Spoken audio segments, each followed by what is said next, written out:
Hey everyone, today we're going to make overnight beer brine smoked ribs on the Big Green Egg. Let's check it out. You can check out my beer brine recipe on indiefoodfinder.com.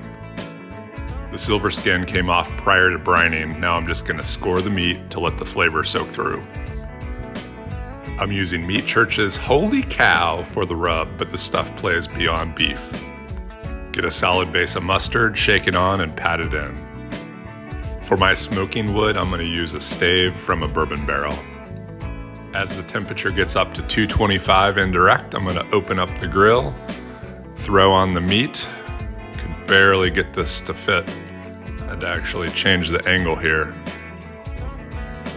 And we're going to give it about 2 hours, and we're not going to open the lid. As you can see here, it started out a nice day.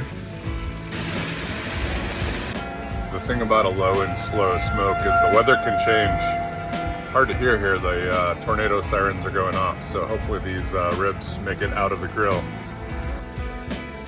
Oh yeah, we got some ribs, some shoulder bacon, some Canadian bacon as sides. We got some veggies on a separate grill, and there's our spread.